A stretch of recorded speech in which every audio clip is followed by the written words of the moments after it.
I'm so glad you're here. I've been needing to restock my newest bookmark design, and so I thought that it would be a perfect opportunity to bring you into the studio with me, and I'll show you how I make my bookmarks from start to finish. Bookmarks are a super great product for an art business in my opinion, because when you're already making illustration and design kind of based products, doing a design for a bookmark is usually something that you can kind of adapt from things that you're already doing pretty easily, and it's relatively inexpensive to get started to make them. And if you're not ready to invest in all of the materials that I talk about in this video, there are lots of options for ways to make them that are a little bit less expensive. Like you can start with just paper bookmarks. That's what I did when I first started out. I've been making bookmarks for 3 or 4 years now, and I've been doing them with this system that I do now for a couple of years. I sell them in person at markets, I sell them on my online Shopify store, and then I also sell them wholesale on fairs, so they're in shops all over the country in North America. And by the way, if you're new here, my name is Katie and I make art and art business content here on YouTube. Before we dive in, I'm gonna give you a little tour of all the tools and materials that I use. Number one, my Epson printer. All you really need is just a good photo printer. I invested in an Epson ET8550 a couple of years ago, and this is my baby. It works so well. It is able to print really large prints, which is amazing, and the quality is just incredible, but you definitely don't need as intensive a printer as this one. I honestly probably don't need it. For paper for my bookmarks, I use Staples Ultra Premium Matte Photo Paper. You could definitely also use glossy paper, but I prefer matte in general for most things, so I go with the matte photo paper because I end up laminating it in matte anyways, which was the next thing I'm getting to. For laminating pouches, I've been using these matte ones from Uline. They've been working really well for me. Lots of people prefer glossy for bookmarks. I personally like matte better, even though it does dullien the image a little bit. I find that glossy is just not the look that I'm going for. So this is the one that I like for a matte pouch, and I've tried a few and this one works the best out of all the ones I've tried. This is very much optional depending on how you want to make your bookmarks. I like to put tassels in mine. It's one of those little things that kind of adds to the value of the product, and I think it helps them sell a little bit better. I just get these on Amazon. They're really cheap. I would like to get a more ethical and better quality tassel one day, but that's just not in the cards financially right now, but perhaps one day. It would also be a very viable option to just not have tassels. This is my laminator. Brand is called Fellows. Does the trick. When you're looking for a laminator, it is nice to have ones that have the option of the thickness. That does make the quality a little better if you're able to correctly match the heat to what the sheet asks for. One of the last tools that I need for my bookmarks is a hole punch to punch out the hole for the tassels. You could use literally anything. I think I've had this hole punch for like 10 years and it's still going strong. Just make sure it's a big enough hole to be able to put the tassel through. So today we're just printing and laminating and cutting a design that I've already created, but I did want to talk a little bit about the design process. So before you get designing or illustrating or drawing your bookmarks, the first thing you want to consider is what the size is going to be. I ended up choosing to make my bookmarks 1.9 by 7 inches, and this is purely because when I decided that I was going to upgrade my bookmark quality, I bought a pegboard from Amazon that when I measured how much space there was between the pegs, that is what made me decide what size to make them, because of how much room there was in between each of the pegs. So if you don't know what size to make them and you know what you're going to display them with, that might be a good way to decide. People use takeout napkins. You can use literally anything as a bookmark. Pick whatever size you want. I find it easier to make them all the same size because then storing them and displaying them is a lot easier. For the design part, I usually just kind of like brainstorm in my sketchbook, look through things I've done in the past, or often what I end up doing for a bookmark design is taking something that has been otherwise popular and kind of like adapting it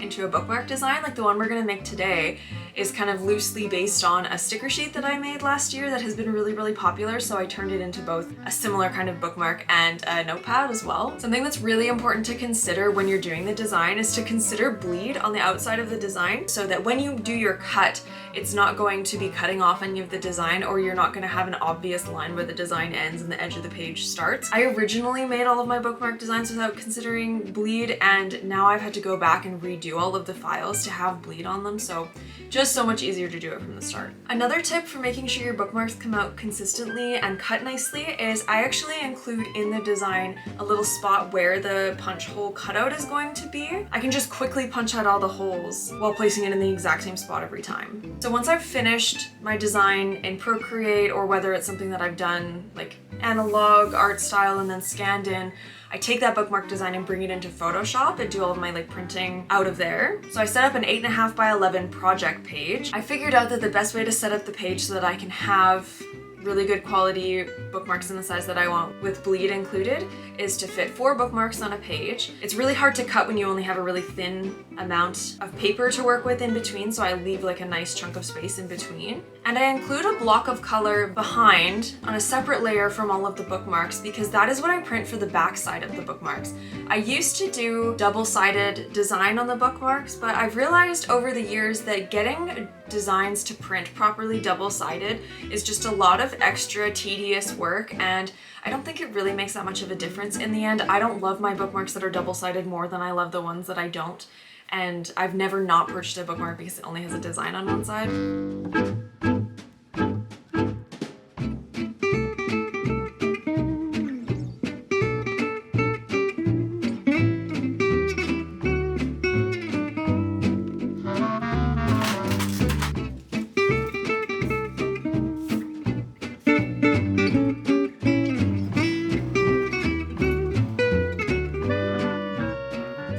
Printing technique is you don't really have to worry about which way you orient the paper. You just let it print out and flip it over and put it back in, and it should all line up as long as the colored square for the background is big enough. Then you just slip your bookmarks into the laminator sleeve. Make sure that if your laminator has a heat setting that you have it set to the right one.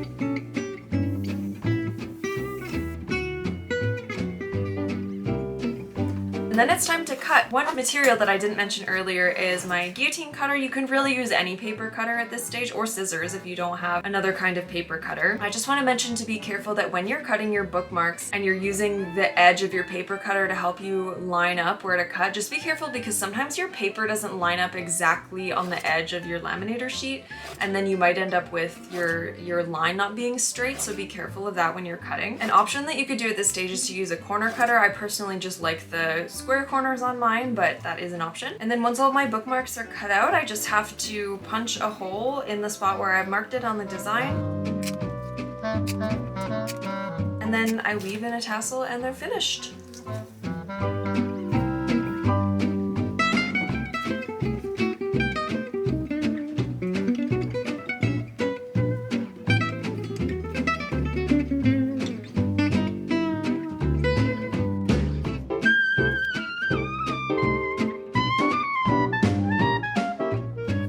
As I mentioned at the beginning, I've been selling my bookmarks for a few years now, and I sell them on my website. I sell them wholesale through Faire, which is all set up through my Shopify store online, and I also sell them in person at markets.